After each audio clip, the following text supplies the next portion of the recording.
Krásný den, krásné odpoledne.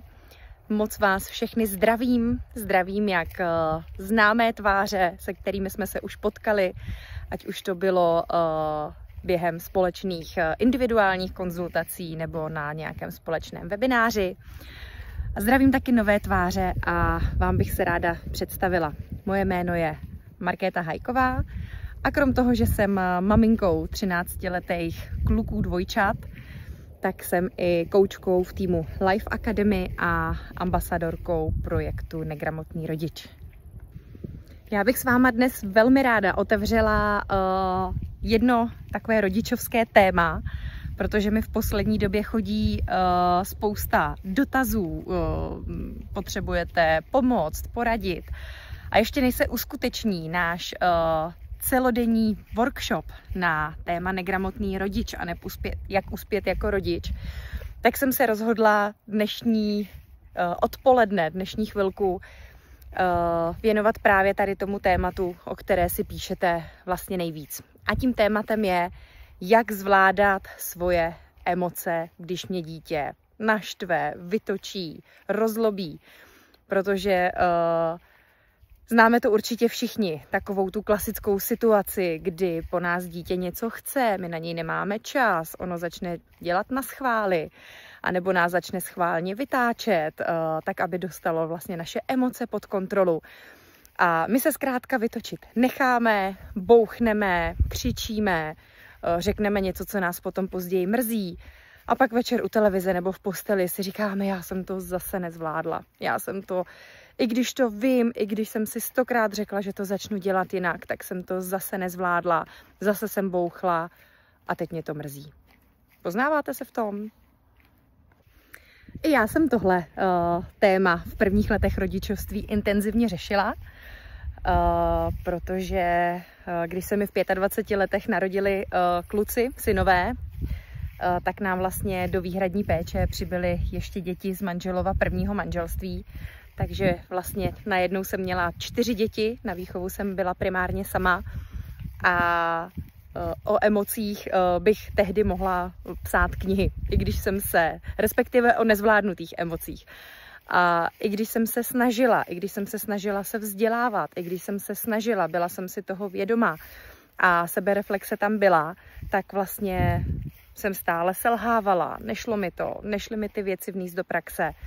A proto vás naprosto chápu, ale zároveň vám chci dneska předat 4krokovou zaručenou metodu, která vám pomůže se naučit pracovat s emocema. Protože co pomohlo mně, může určitě pomoct i vám. A ještě než se podíváme na 4krokovou metodu zvládání emocí, pojďme se vůbec zastavit nad tím, kdy do emocí padáme.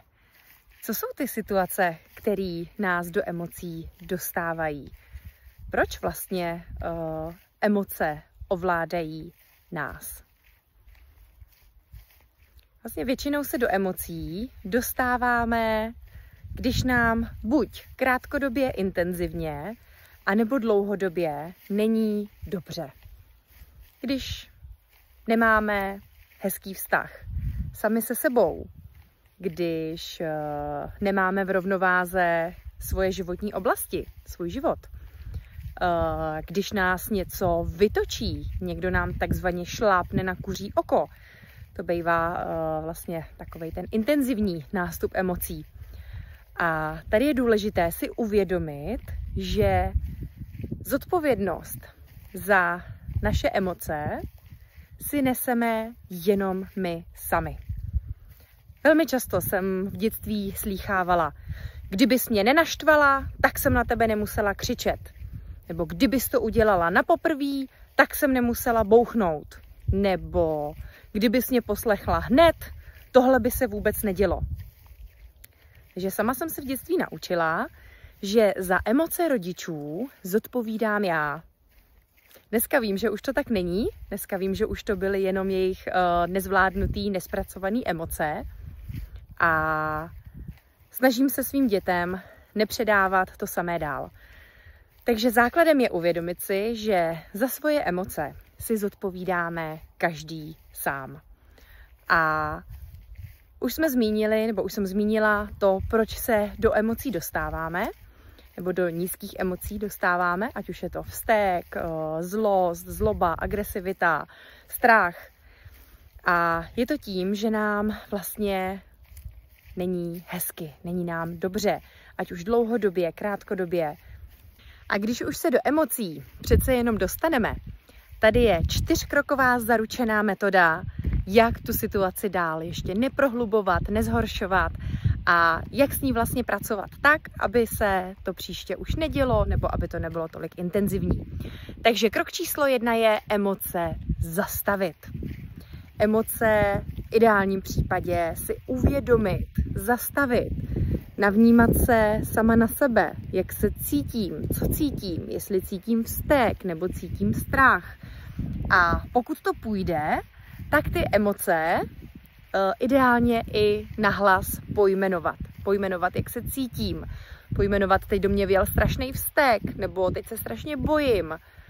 A vlastně tu emoci vůbec u sebe rozpoznat, vnímat a pojmenovat. Krok číslo 2 je si emoci připustit. Vůbec připustit, že tuhle emoci cítím, že tuhle emoci v tu chvíli prožívám. Tuhle emoci vlastně i přijímám, protože, jak už jsme si řekli, tak emoce jsou přirozenou součástí našeho života. A ta emoce tam má nějaký smysl, nějaký úkol, nějaký účel. Takže vůbec si připustit, že tuhle tu emoci prožívám, zažívám, že ji mám ve svém životě. Krok číslo 3 je nechat emoce projít. Jo, rozhodně nechceme emoce zatlačovat, ale chceme je nechat projít, tak aby nám nezůstávaly v těle, protože když zadržujeme emoce, můžou z toho být nemoce, takže v ideálním případě chceme emoce pouštět, ale učíme se, nebo já se svými klienty pracujeme na tom, aby jsme emoce pouštěli gramotně, čili aby jsme je nefiltrovali právě přes děti. A jak s tím pracovat? Tady záleží, komu jaká metoda a jaký způsob vyhovuje, je to individuální. Někdo si může protřepat rukama, někdo si může v klidu vydýchat, někdo bude potřebovat větší pohyb, bude si potřebovat zaboxovat do polštáře. Někomu bude stačit zmačkat kuličku papíru a hodit do rohu místnosti. Vlastně s emocema se dá pracovat různě. Tady záleží opravdu na tom, co každému vyhovuje a co mu v tom pouštění emocí pomůže. U rodičů s dětma doporučuji ventilovat emoce o samotě, tak aby se i děti učily, že mít emoce je přirozené, ale že každý si za ně zodpovídá sám, což oni postupem vlastně navnímají, odkoukají. A ve chvíli, kdy se nám podaří naše emoce pojmenovat a podaří se nám i pojmenovat, ale já se teď jdu na chvilku vydýchat, protože se mi spustil obrovský vztek a potřebuju ho pustit, tak je to vlastně to nejlepší, co pro dítě můžeme udělat.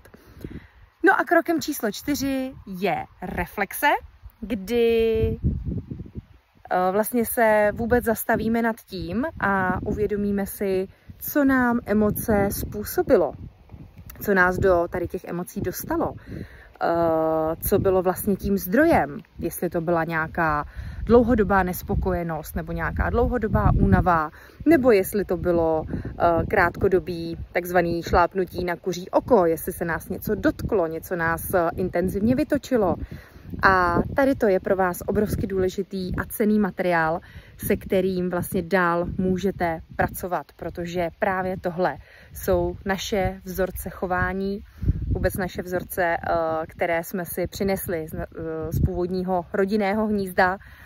A do detailu a konkrétně se právě tomu tématu budeme věnovat na celodenním workshopu Negramotný rodič. Takže já vás srdečně zvu, přijďte, bude to super den, bude to jízda, užijeme si to, popracujeme a bude to v praxi, do praxe, kde si i vzájemně na sobě vyzkoušíte, jak se cítí rodič, jak se cítí dítě a pojmeme to zážitkovou, hravou formou. A já už se na vás moc těším. Tak jo, mějte se krásně a budu se těšit na workshopu.